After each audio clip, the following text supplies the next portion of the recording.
오늘은 이 공과에 있는 대로 누가복음 2장 1절로 24절을 본문으로 구주 탄생, The birth of the Savior, 구세주의 탄생에 대해서 성탄절은 아니지만 공과의 순서에 따라서 살펴보고자 합니다.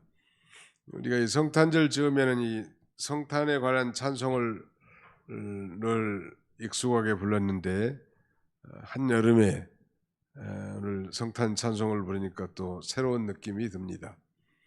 우리는 이 누가복음을 이제 새로 시작하면서 이 구주 탄생의 길잡이인 세례요한의 출생에 대해서 살펴봤고, 그 세례요한의 출생과 함께 그의 아버지 사가랴가 정말 다윗의 자손을 통해서 위대한 그 구원의 뿔을 일으키실 것을 믿고 바라보고 찬송했다는 것.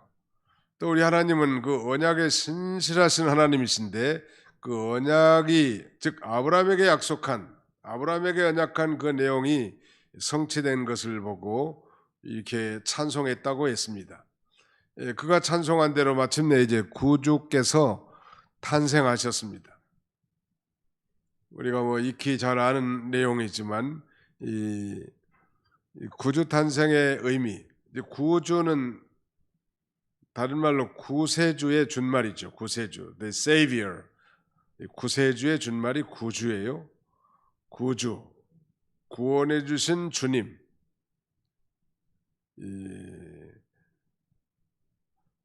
어디에서 우리를 구원해 주셨는가? 그 우리가 이름을 통해서 다 알고 계시죠. 아들 낳으린 이름을 예수라 이는 자기 백성을 그의 죄에서 구원할 자십니다. 그랬는데 인간의 이 불행과 저주의 근본의 문제는 바로 죄 문제라고 했습니다.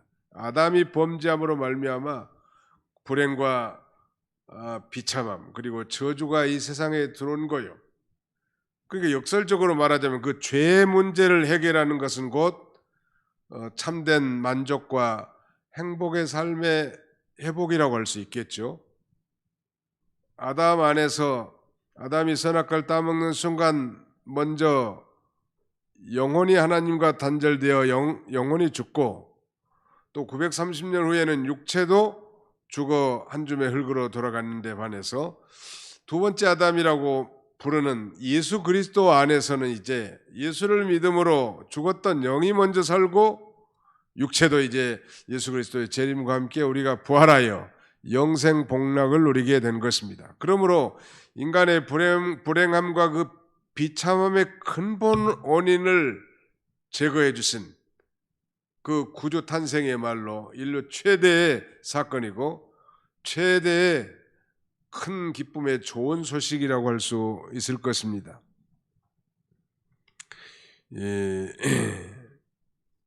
그러므로 예수님을 자신의 구주로 믿는 자는 이제 사죄의 은총과 함께 칭의, 즉 의롭다 하심, 하나님의 자녀됨, 그리고 영원한 생명을 얻게 됐으므로 구주 탄생이야말로 천사들이 함께 천군 천사들이 노래한 것처럼 지극히 높은 곳에서는 하나님께 영광이요 땅에서는 이 사람들 중에 평화로다, 즉 하나님이 기뻐하시는 사람들 중에 평화로다, 이렇게 외치지 않았습니까? 오늘 본문을 통해서 이제 구주 탄생의 이 섭리적 과정과 그 의미, 그리고 이 목자들이 성탄의 소식을 듣고 아기 예수에 대해서 증거한 내용, 그리고 마지막은 율법대로 정결 예식을 행한 내용, 이렇게 세 부분으로 나눠져 있거든요.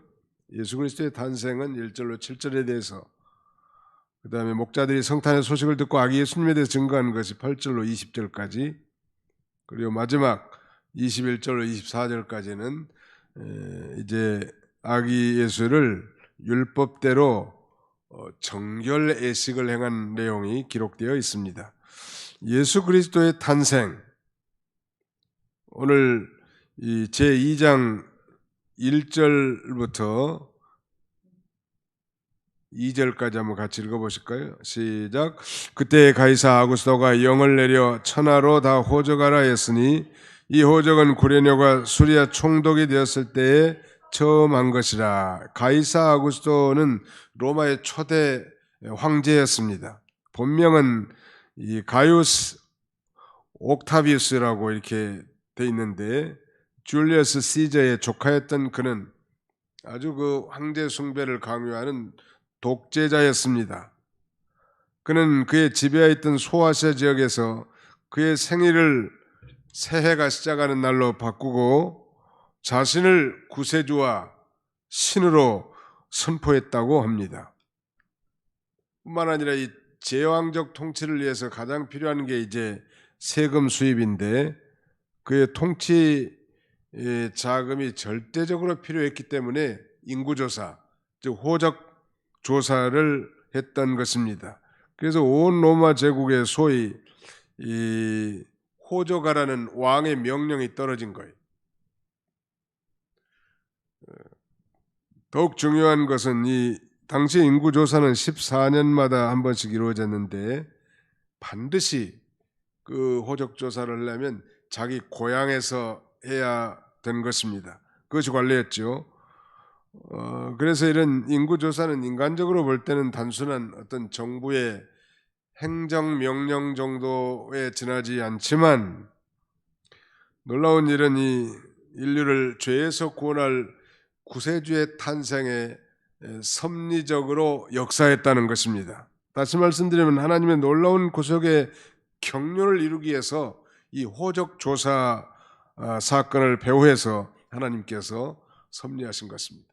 하나님의 참 섭리는 그래서 아주 오묘하지요. 하나님은 모든 것이 합력해서 다 선을 이루시는 하나님이시란 말. 그러므로 그 나타난 현상만 우리가 볼 것이 아니고 그 배후에서 하나님이 어떻게 역사하시는지 우리가 그걸 들여다볼 필요가 있는데, 이 로마 황제 가이사 아우구스토의 말하자면 호적 조사의 칙령이 발표되니까 당연히 요셉과 마리아도 당연히 자기 고향으로 가서 호적 조사를 할 수밖에 없단 말.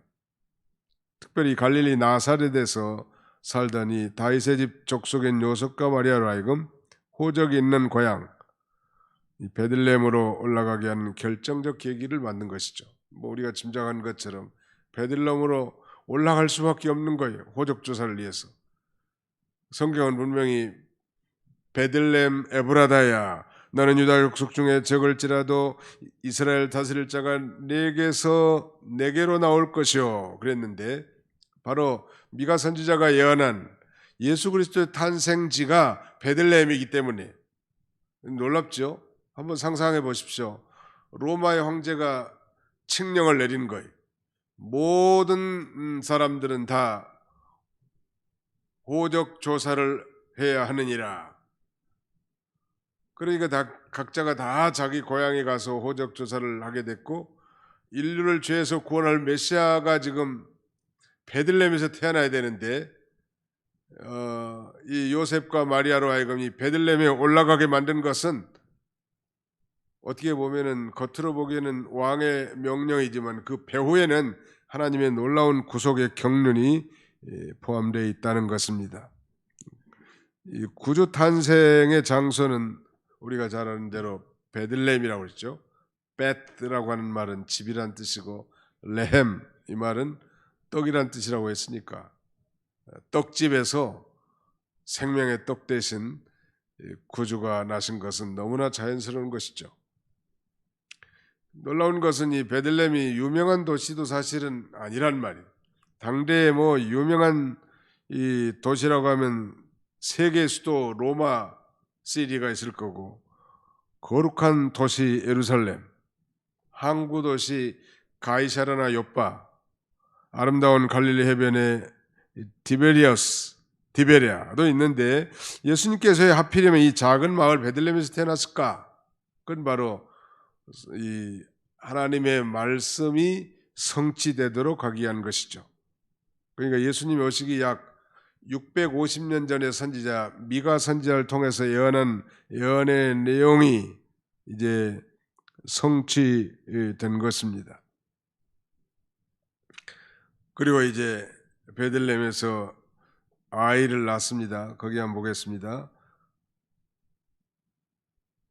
4절 3절부터 제가 읽을게요. 모든 사람이 호적하러 각각 고향으로 돌아가며 요셉도 다윗의 집 족속이므로 갈릴리 나사렛 동네에서 유대를 향하여 베들레헴이라는 다윗의 동네로 그 약혼한 마리아와 함께 호적하러 올라가니 마리아가 이미 잉태하였더라.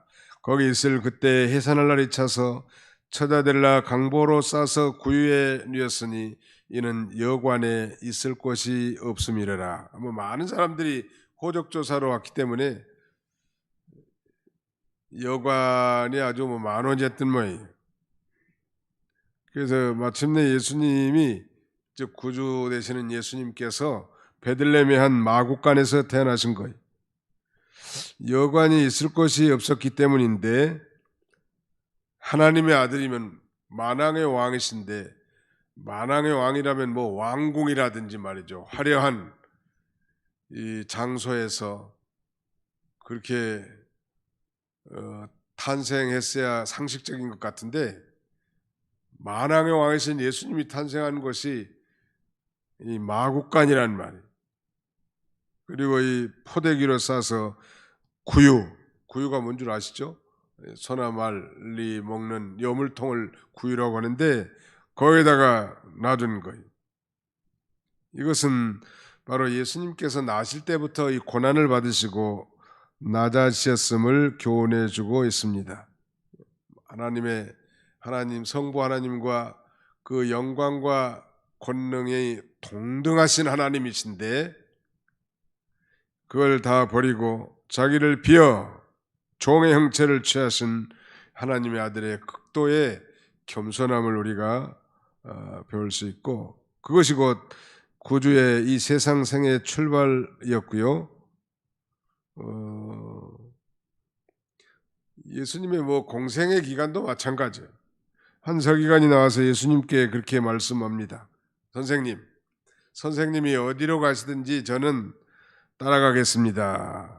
그때 예수님의 답변이 여우도 굴이 있고 공중에 나는 새도 거처가 있으되 인자는 머리 둘 곳이 없다 하시더라 라고 말씀합니다. 이거 태어날 때도 정말 비천한 곳에서 이렇게 태어났고 그의 삶 가운데서도 그야말로 의지할 곳이 없을 만큼 이 고난의 길을 걸어갔고 마지막은 십자가의 고난을 통해서 구속을 성취하신 것입니다. 이 놀라운 이 구주 탄생에 대한 소식을 최초로 말하자면 알림을 받은 이 위대한 구주 탄생에 대한 고지를 인류 최초로 누가 받았는가? 바로 오늘 등장하는 이제 8절 이하의 목자들이 받은 것입니다. 목자들이 바로 성탄의 소식을 듣고 마침내 아기 예수님에 대해서 증거한 내용이 8절로 20절까지 기록되어 있습니다. 이 목자들은 어떤 사람들이었을까? 아마 이 밤에 잠을 자지 않고 깨어서 자신의 이 사명을 충실하게 감당한 그런 자들이었단 말, 양치는 자들. 어떻게 보면 그 예수 그리스도의 탄생, 즉 구주 탄생에 대한 소식은 예루살렘에 있는 대제사장이라든지 서기관 이런 사람들이 먼저 들었어야 할 법도 한데 그러지 않았단 말이에요. 마치 그 예수 그리스도의 부활을 최초로 목격한 여인도 막달라 마리아였지 않습니까? 제자들이 아니었어요.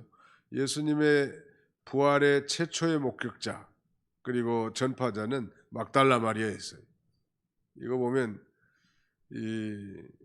정말로 주님을 사모하고 또 주님을 찾고 바라는 자에게 우리 주님은 자신을 계시하시는 하나님이신 걸 우리가 알 수 있겠죠. 그리고 이제 수많은 천사들이 하나님을 찬송합니다. 우리가 잘 아는 14절 같이 한번 읽어보겠습니다. 시작. 지극히 높은 곳에서는 하나님께 영광이요 땅에서는 하나님이 기뻐하신 사람들 중에 평화로다. 지극히 높은 곳에서는 하나님께 영광이요 땅에서는 하나님이 기뻐하신 사람들 중에 평화로다. 메시아를 고대하고 사모하는 자들에게 구주 탄생에 대한 소식은 얼마나 기뻤을까? 우리가 이 좋은 소식을 들어도 마음이 기쁘거늘 작은 선물이라든지 카드 한 장을 받아도 마음이 기쁘고 흐뭇하는데 메시아의 탄생, 정말 인류를 구원할 그 메시아의 탄생에 대한 소식을 이 목자들이 최초로 들은 것입니다.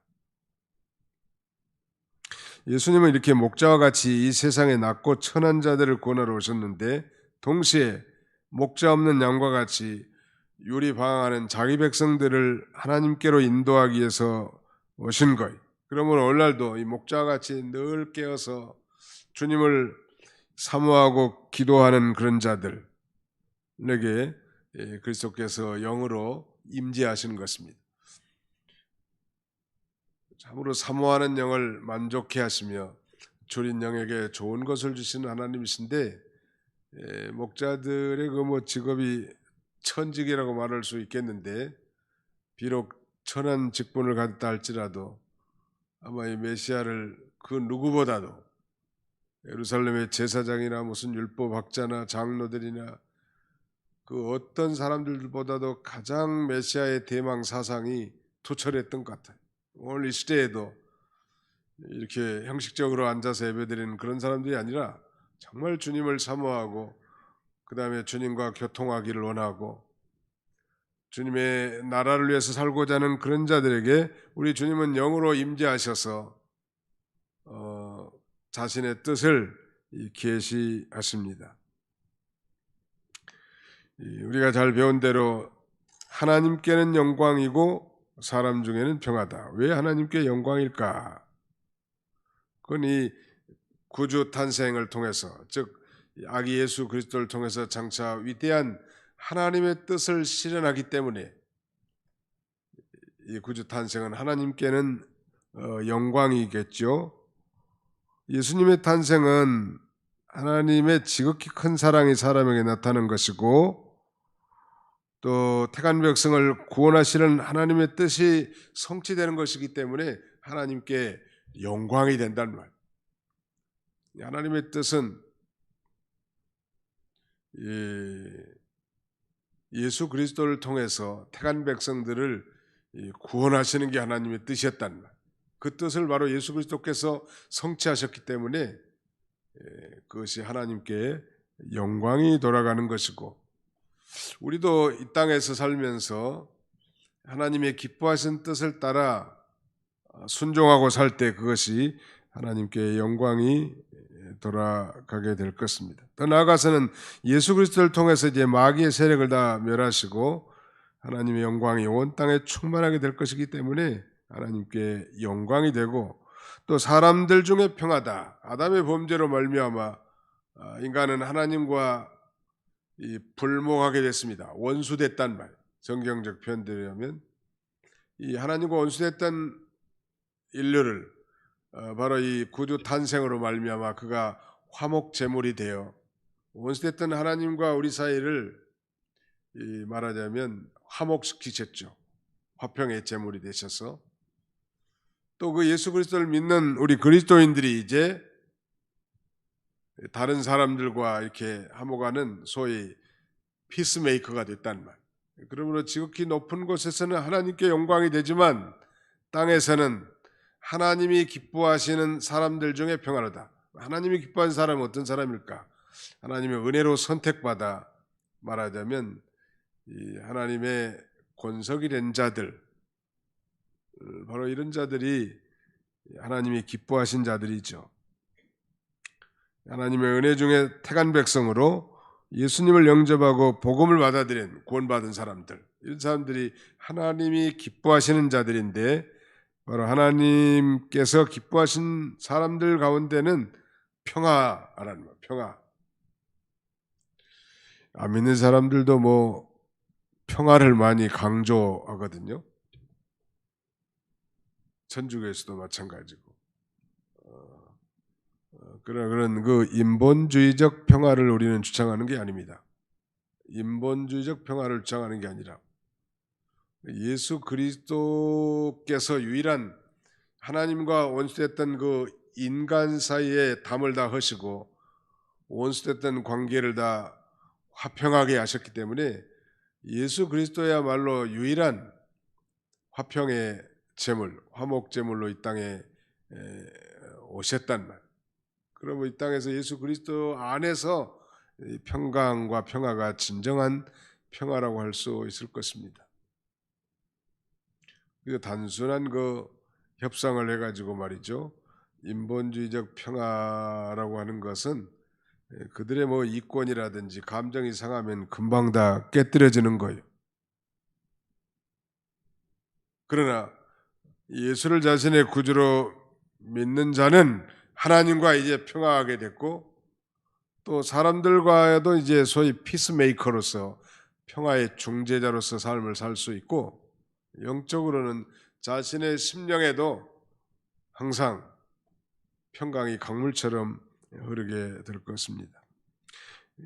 마침내 이제 목자들은 자기들이 듣고 들은 사실을 이제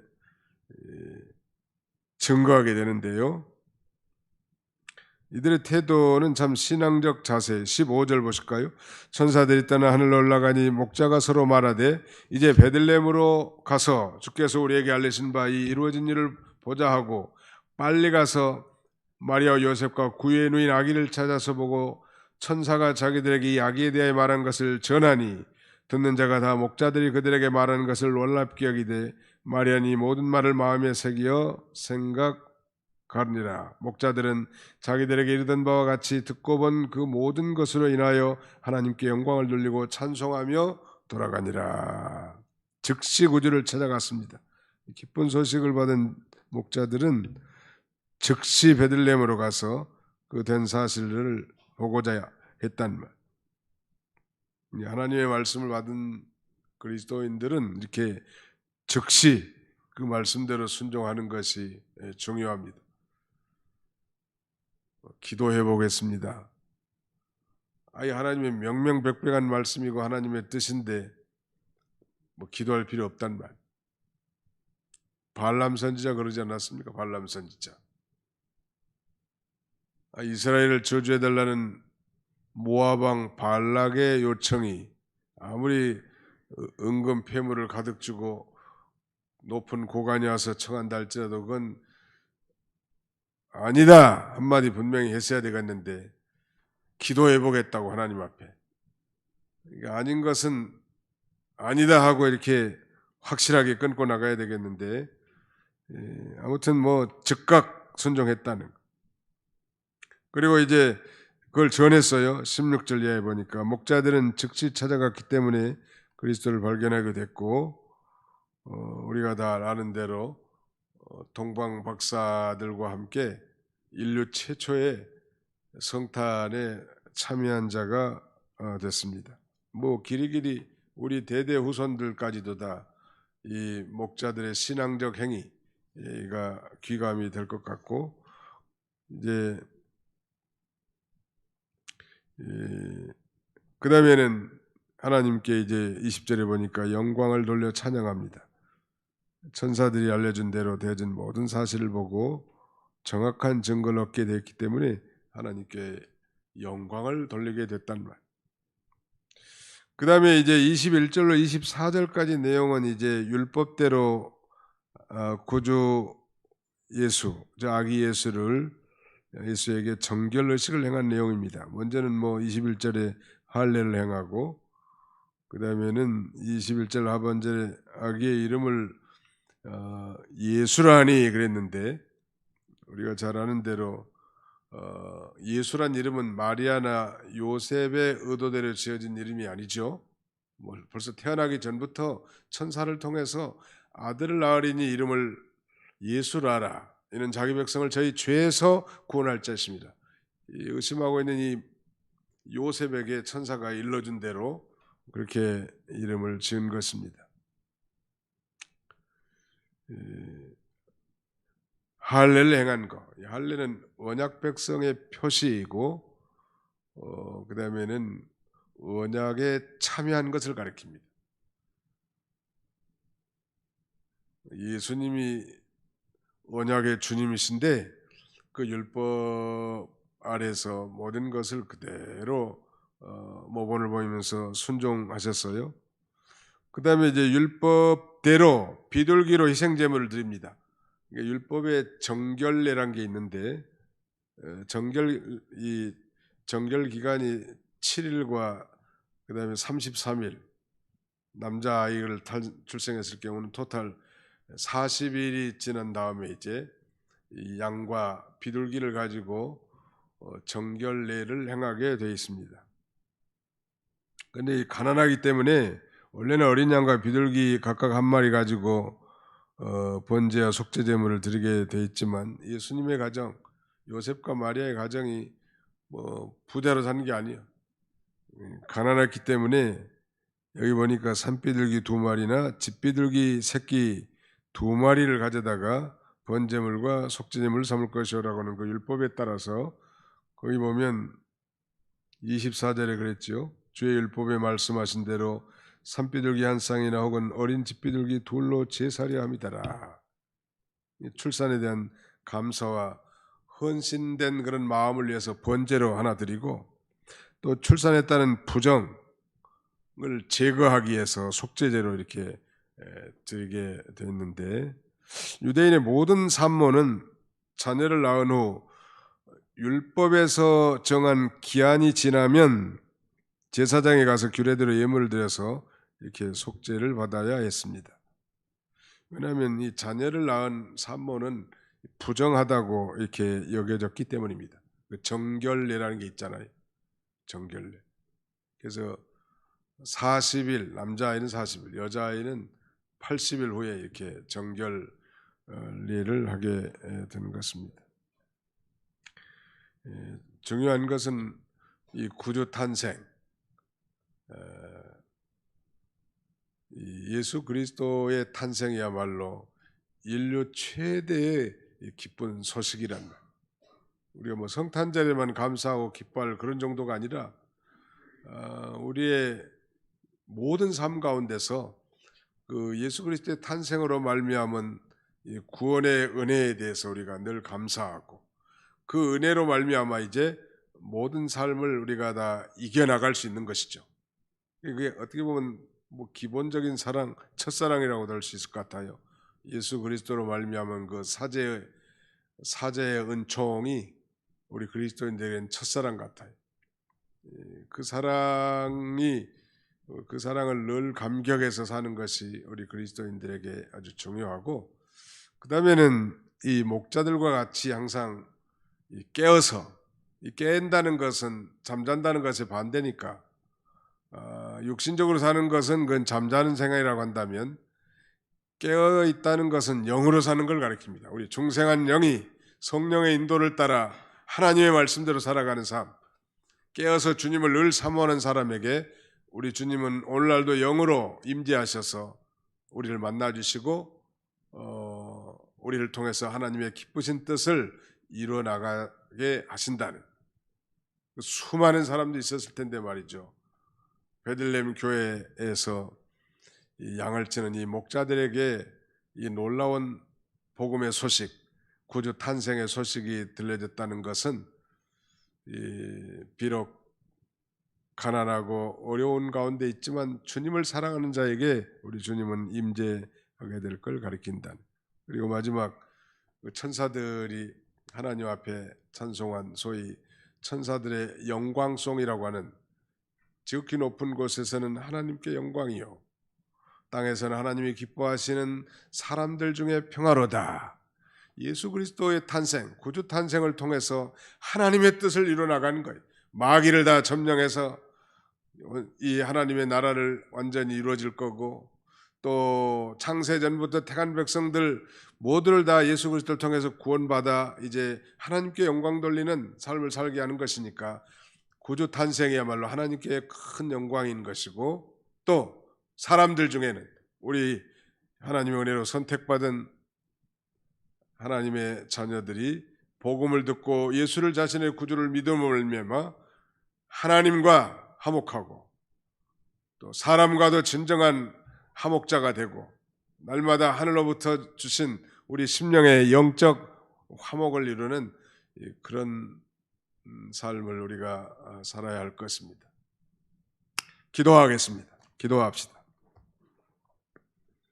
살아계신 우리 아버지 하나님께서 오늘 이 구주 탄생을 통하여 인류의 이 비참함과 저주함의 근본 원인인 이 죄의 문제를 해결해 주시기 위해서 이제 마리아와 요셉을 준비하시고 저들을 통해서 마침내 저 베들레헴에서 탄생하게 하신 아버지 하나님, 우리가 이미 예수 그리스도를 믿고 이제 죄 사함 곧 구원을 얻어 영광스러운 하나님의 자녀가 되었다는 이 놀라운 사실을 우리는 이 부지불식간에 잘 잊어버리고 감사치 못하고 우리의 삶이 타성해졌고 육신과 세상과 자기중심적으로 기울어지기를 잘하는 어리석은 저희들입니다. 날마다 이 구주 탄생에 대한 이 소식이 우리 가슴 속에서 뛰며 또 흥분이 되며 감격에 대해서 살아갈 수 있는 그런 저희들 다 되게 해주시고 또 이 목자들과 같이 자기들이 듣고 본 사실을 이 전파했던 것처럼 우리가 이 마지막 시대에 정말 인류의 진정한 해결책인 이 예수 그리스도를 전파하고 이 마지막 이 추수꾼으로서 이 사명들을 잘 감당할 수 있도록 하나님 도와주시기를 원합니다. 지극히 높은 곳에서는 하나님께 영광이요 땅에서는 하나님이 기뻐하시는 사람들 중에 평화라도 하였사오니 날마다 우리도 이제 하나님의 뜻을 잘 이루어나감으로 하나님께 영광 돌리고 또 이 땅에서도 평화의 중재자로서 살며 영적 평화를 날마다 누리며 살아갈 수 있는 그런 저희들 다 되게 주시옵소서. 남은 주간도 주님이 각 사람들의 심령을 다 주관하시고 구원의 결과로 말미암은 영적 화평과 평강이 강물처럼 흐르는 삶이 되도록 축복해 주옵소서. 육신의 질고로 또 가정의 어려움으로 이렇게 고난 중에 있는 형제들이 많이 싸우니 하나님 불쌍히 여겨주시고 만능의 하나님께서 저들을 붙잡아 주셔서 이 하나님을 절대 신뢰하고 나가는 저들이 다 되도록 하나님 도와주시기를 원합니다. 우리가 배운 대로 이 크고 이 중한 이 재앙의 이 전염병이 계속되는 것은 우리 그리스도인들이 아직도 회개하지 않고 여전히 세상과 육신에 머물러 있기를 잘하고 하나님을 거역한 줄 알고 우리로 하여금 경고의 메시지로 주신 재앙이라고 했사오니 우리 믿는 성도들이 철두철미하게 회개하고 하나님과의 올바른 관계 속에서 살아갈 수 있는 저희가 다 되도록 하나님 인도해 주시옵소서. 남은 주간도 주님이 친히 함께 해주시길 원하옵고 예수님의 이름으로 기도하옵나이다. 아멘.